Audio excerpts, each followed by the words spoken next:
So hi, everybody out there in the universe watching or listening to our after show for our Stand Against Racism series here at YWCA Greater Green Bay. So if you have not yet seen our Stand Against Racism episode for this month, for September 2021, on housing insecurity and homelessness, you're going to want to pause this right here and go and listen to that so that you have any idea what we're talking about at all. So this is your opportunity right now. If you have not yet seen that, pause, go do that, come back again. So welcome everybody. We've got a couple of panelists or guests here today. And the opportunity here is really for us to have a conversation in reaction to what that webinar was, our webinar on housing insecurity and homelessness, and the kinds of ways that we are reacting to or responding to the information that was presented in that webinar. So the reason for this, I'll just give you the short version, is that we've heard from a lot of people that we really struggle and don't really know how to have conversations with our friends and families about tough content and tough material, and particularly conversations about race and racism. So we wanted to provide an opportunity where we were having some of that conversation that you all got to listen into so that you could see how we do it. Certainly isn't the only way to do it, but it's one way to do it. So that is sort of our goal for today. So welcome. So I am Andrea from YWCA Greater Green Bay. You would have seen me on that webinar if you have already watched the webinar, which you should. So again, here's another reminder that if you haven't seen the webinar, you should pause this and go and watch the webinar and come back. And I have two of my friends with me today. So Katie, do you want to kick us off? Sure. Thanks for having me. My name is Katie, and I live in Green Bay, Wisconsin, and I work at a local college. I am involved with, through volunteering with the YWCA. Today I'm speaking purely as my own personal capacity, so just as Katie.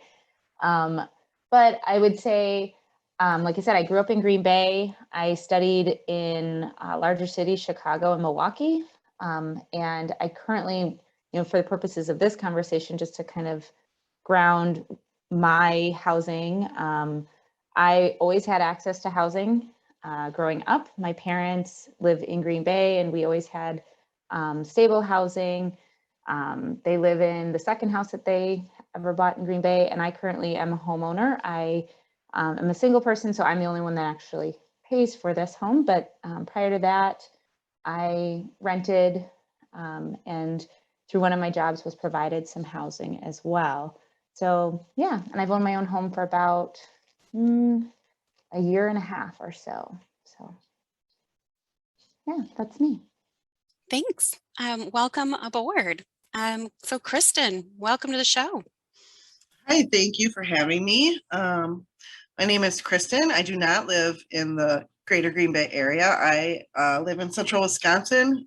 Schofield is a very small town just outside, connected to Wausau. So that is where I live. I grew up here in central Wisconsin, went to school in near Green Bay in De Pere. I lived in the suburbs of Minneapolis for a couple of years, but came back home to central Wisconsin. I live here with my husband and my 4 kids. As Katie said, I've always had stable housing. My parents still live in the same house that I grew up in. Did rent some apartments for a while over in the Twin Cities area, but came back here and purchased a house. And this is where I think this is our second house that we bought in the area. I have a lot of odd jobs. That's kind of my gig. I work part-time here and there. Sometimes I do too many and then I have to scale back. But I do want to mention 2 things, kind of the lens at which I was watching this this webinar. I am an elected official here in the city of Schofield. So I have that kind of lens.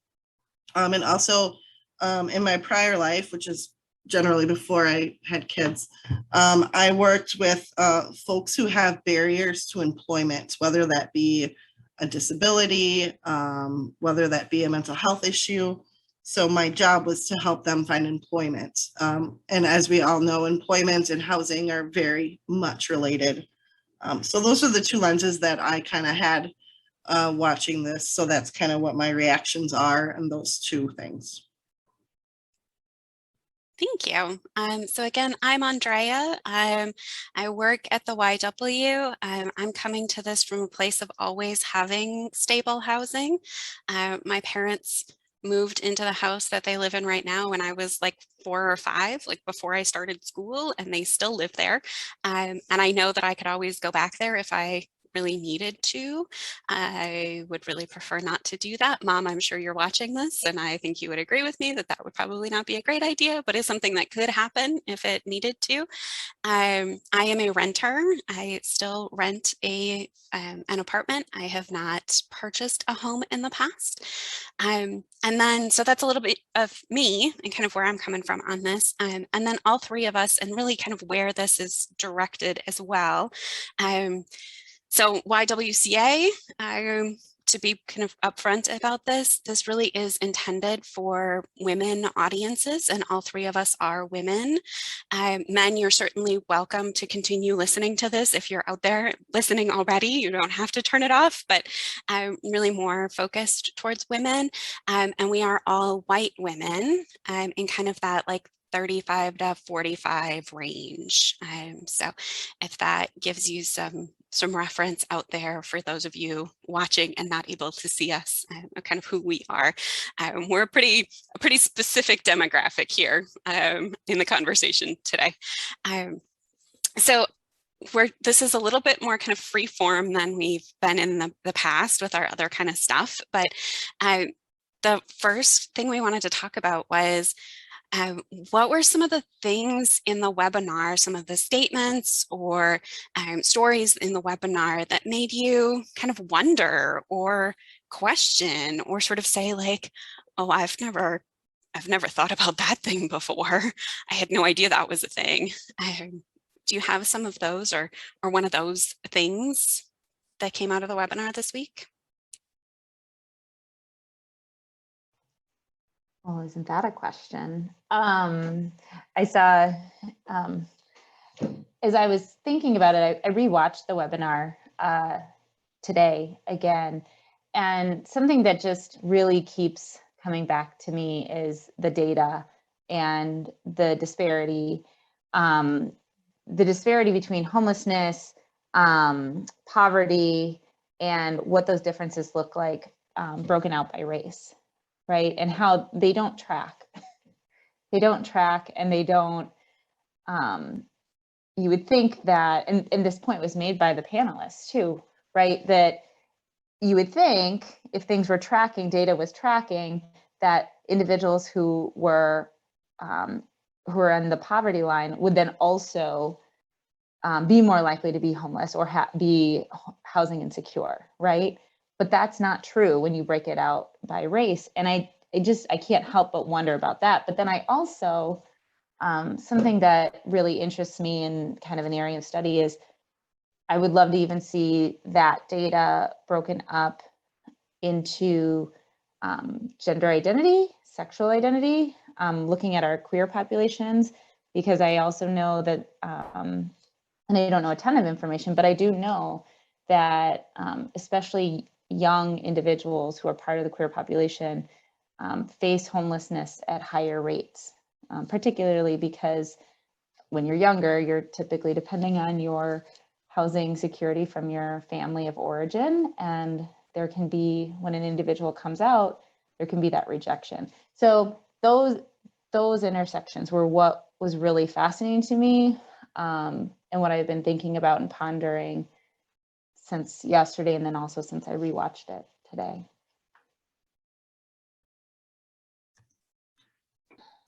She took my answer. That's what you did. You took my answer. That's one thing too. Like she said, you expect, if there's a higher rate of poverty for this group of individuals, then you would expect that they would fall into the homelessness more often. And like you said, it's not the case. And I was going to mention too, especially with was it the group out of Cleveland that worked with the younger kids? Like that wasn't, and I know this is excuse me, I have a cold. I know this really was focusing on race and homelessness, but I was hoping they would touch on that about the LGBTQ population, especially with the demographic that they had said they worked with. Another thing that kind of, I guess it didn't shock me. It was just kind of like, was, I know about redlining, and when they made the like, if you lay a map on where redlining happened and then lay a map on where the low income housing is, like, it's still the same. And and of course it is. In my head, that was my thought. Well, of course it is, but I hadn't really realized that yet. And just one more thing that they touched on was kind of when they house people, or when someone builds low income housing, that it's kind of pushed into certain areas, like I said, redlining. And I had that same thought because, like I said, from my lens of finding people find jobs, I had to really focus on telling people to think outside the box. Don't just assume that they're going to go into food service, or don't just assume they're going to go into these certain little categories of jobs that you think would be great for them. Like, think outside the box, think bigger, try to think of something else. We know not everyone can live off $2.33 an hour plus tips. So when you talk about redlining, it makes me, so I bought a house a year and a half ago, and the market was hot at that point. It's not as ridiculous as it is right now. Right. But I remember, there's a whole story behind that process. I just wanted to own a home because I knew for myself that I would probably be able to pay the same amount for a mortgage as I would for rent, right? So, and then that idea of building equity, which, by the way, my parents didn't not completely teach me about finances, but I never felt I had a really strong understanding of finances growing up either. So I think that's an entire conversation too, about understanding how does housing impact wealth and personal wealth. But when I was buying the house, there were certain areas of town where there were really nice looking houses, I thought, and people around me, and I would go look at them, and for one reason or another, it might not have been the right house. But if I even kind of was talking about certain areas of town, people would say, "Oh, I wouldn't buy over there. I wouldn't do that." And so, there's redlining when you actually look at the map, but then there's also, in the Green Bay community, I would say there's places you buy houses and places you don't buy houses. And that's an interesting thing to think about, right? And what does that mean? And why don't we buy houses in those areas? And having lived in larger cities, I don't always necessarily think that the fear that some individuals may have been saying those things to me with didn't translate to me. I did end up buying a house probably in a place where people would say it's very safe. But that was it. Honestly, that was just where the affordable house was that worked with what I wanted, right? But those conversations always really fascinated me when I was looking at buying a house. I love that you're using air quotes repeatedly, Katie, for a non-video recording. Oh, sorry. Lots of air quotes, everyone. Lots of air quotes. So when I got my job, when I first started at YW Green Bay, and there was a lot of people tried to offer me like helpful advice about moving to Green Bay. And I had people actually refer to parts of town as Little Mexico. Like people I really don't know at all. Like, first time I'm meeting them and saying like, "Oh yeah, I'm starting a job in Green Bay. It's very exciting." And they said, "Oh, are you moving here? Be careful about Little Mexico." Wow. Which was fascinating and terrifying to me that was something that people like actually said out loud to a relative stranger. Right. Right. And what that really translates to or relates to, in my mind, when I'm hearing things like that, is one, really just a lack of willingness to go and understand what's happening in those communities, right? Making a complete assumption, not going, one, where the community I live in is not a huge area. It's not some bustling metropolis, right? And so what are the assumptions? What are the assumptions that people are making about these areas, and about the people that live in those areas, right? And that's hurtful. It's hurtful. It's not right. And we decided that the language here would be PG-13. So it's Right. junk assumptions. We'll go with. Yeah. Yeah, even in my small community, like I said, I have 2,000 people in the city of Schofield. It is such an interesting difference. We were just looking at a report at a meeting last week. It wasn't the census, but it was some sort of report we were doing, and the median house price here is like 105,000. But we have a whole section, like the house across the street from me is waterfront because we live on a lake. So the house across the street from me is worth so much more than my house because it's waterfront. And we have a whole section of area called Country Club Road, where you can imagine the houses that are on Country Club Road. And it's such a difference, even in this just 2,000 population, of the difference in the houses and the difference in the housing. And even our greater metro area. So if you combine all of our little towns together, we're probably about the size of Green Bay, I think. There's Schofield and Weston, and there's so much more development happening. It's just I always hear one neighborhood in town referred to as it's a blue collar area. It's a blue collar area. And I just did the air quotes too. I'm sorry. It's habit. But and I was like, what does that actually mean? What kind of picture in your head does that mental image does that give you? And is that a positive or a negative? Is it something that we as a society need to work on, or it's a white collar area? There's so much social learning and implicit bias that we have just for living as humans on the planet Earth. And how do we break that down? And then when we talk about homelessness, these are all factors that play in.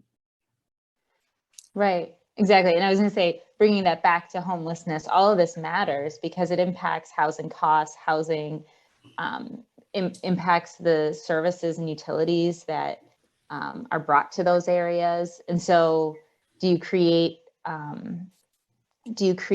this self-fulfilling prophecy when you label an area as not worthy, right? What happens to that area? But then on top of it, and I think that this is something else, back to your original question, it's a hot topic, minimum wage, affordable housing. How do we actually afford housing? And that was something that I think Kate said, no, it was the woman from Philadelphia.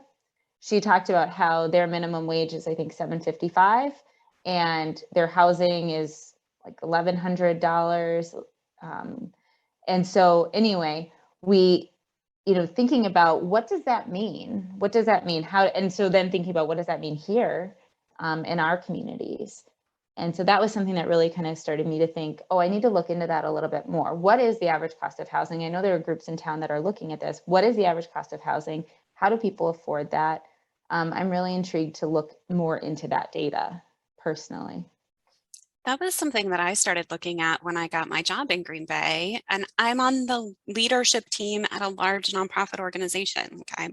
I'm certainly not making minimum wage, but trying to find housing that was decent on my salary was tricky to sort of think about what that was going to look like. One of the things that was really curious to me in the webinar that I need to dig into some more, and I think that we as a community need to dig into some more, is the way that racial disparity worked out for Hispanic and Latinx populations. that's something that's particularly interesting to me because Green Bay does have such a large Hispanic community. Um, is there some sort of a cultural piece there that Hispanic communities are just not as homeless as other people? Or is there something in the way that we are asking the questions or gathering the data that's making that look different than it really is? And what that sort of means. And I'm particularly interested in that just because Green Bay does, like, it's our largest minority population is Hispanic people. And I would really, I'm very curious to see kind of what that means. Is it something about how we're answering, like how we're asking the question? Is it some, like, are people actually being served? Or are we just missing some data there somehow? So I was curious about that one. One of the things that was really heartbreaking for me in the webinar was the story about people losing their community when they move out of homelessness and into stable housing. That was really heartbreaking for me to hear. Yes. Yeah. That is something that is heartbreaking for me as well. And unfortunately, not something that is a new kind of story of that I've heard before, or, new thread of information. And I think about a colleague of mine too, who talks about, he does work around poverty and homelessness, and that's and he also does coaching and everything. But one thing that he always is really quick to point out, and something that really has made me think over the past handful of years, is, when people say, well, why don't you just move, or why don't you just do these things? You're leaving your community. Would you leave your community? And so what would it take for you to leave your community? I think it would have to be, you'd have to be pretty desperate to leave your community, your support system. Because when you leave that, you're leaving your support system, you're leaving, but also I think about myself. I am not somebody that would ever leave I love my family. My family now lives a little bit more separated. I've got family across the state and in other states, but that's a hard thing. That's a hard thing to think about, and also a challenging thing to think about when we try to place values on other people. Yeah, I agree. That was heartbreaking to me. I should also say that I come from a lens of somebody who's an introvert. So for me, it was really like, really, people want to live with other people. Like, it kind of made me have to rethink, because I think living in a group situation like that, to me, would be my own personal hell. But that's just how I am. I'm not a fan of small talk and people, and so I had to really think about that. But that's something that is a legitimate concern. If you live, on the streets with a group of people and you get to know them, or you live in transitional housing, that is your community. And it's tough and it's not necessarily your per se, I won't use air quotes, but I'll say, your per se family, but they become your family over time. So that was heartbreaking. I agree. That was heartbreaking.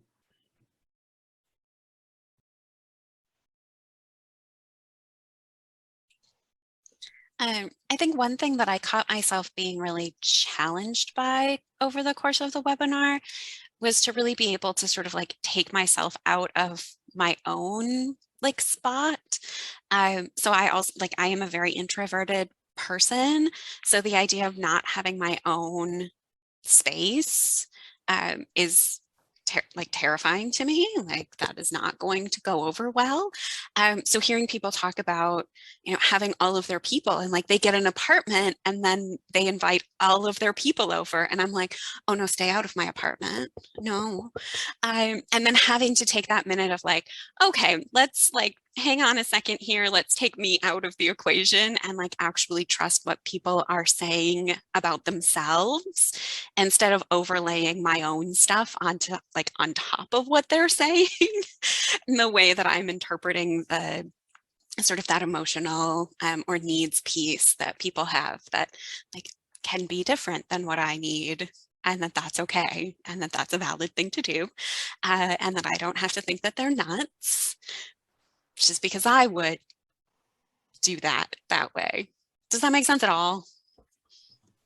It does. It does. I remember you said something about having your own bathroom, and that was like when you were talking about the cultural differences, that like white Americans need their own bathroom, whereas and they had said no, actually everyone is pretty. Mm-hmm. It looks No, like maybe we lost Kristin. and it's okay. But as I was thinking about that too, I used to work as a housing director, and but I agree with you, because I think that was somewhere where I also learned personally safety as well, and the safety that a community living space can be. And so I think about too, that part of it made me kind of connect back to that experience in my life where we had students who were safe when they were on our campus, and they were safe. They had access to housing, shelter. They had access to, showers and food, and all those things. And anytime we had a break, the college was closed. They didn't have anywhere to go. And so a lot of college campuses have to think about that. And some college campuses more than others. And so what is that? So that's another type of housing, an individual like group of people who depend on housing, and while they're getting education. So there's another overlay of experience there too. But the learning that goes through the residential housing world of college students, because there are some individuals that are coming from backgrounds, very privileged backgrounds, who never had to share anything.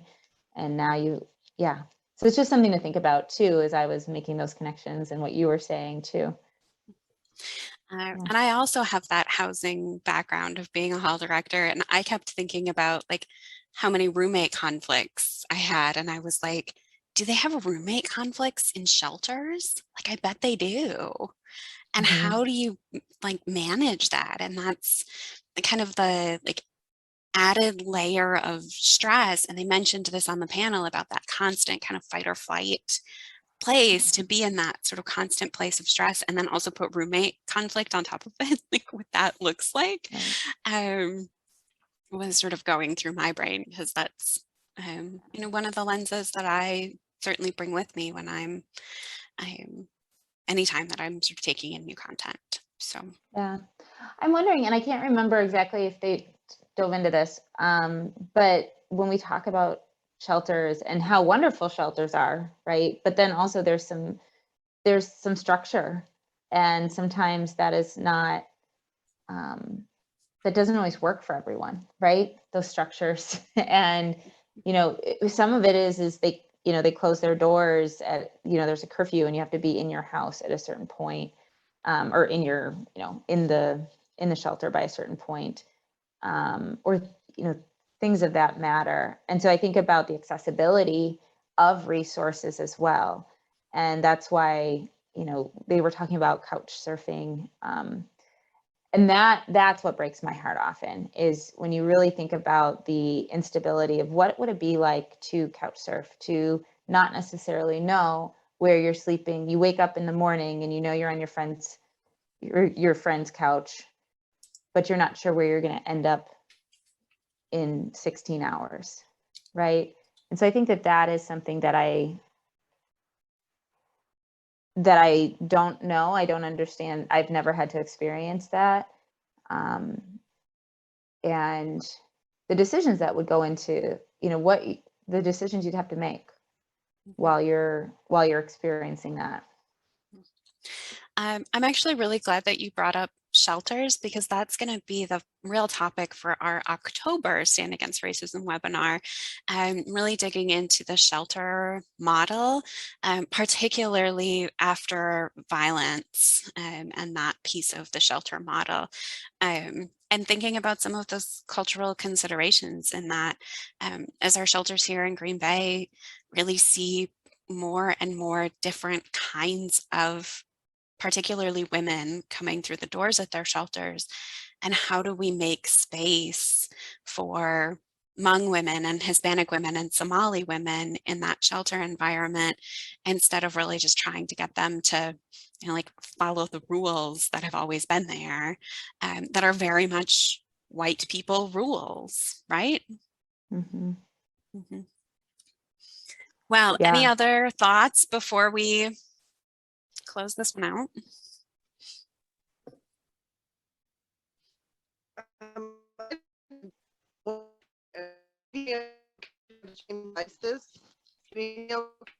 We can't hear you, Kristin.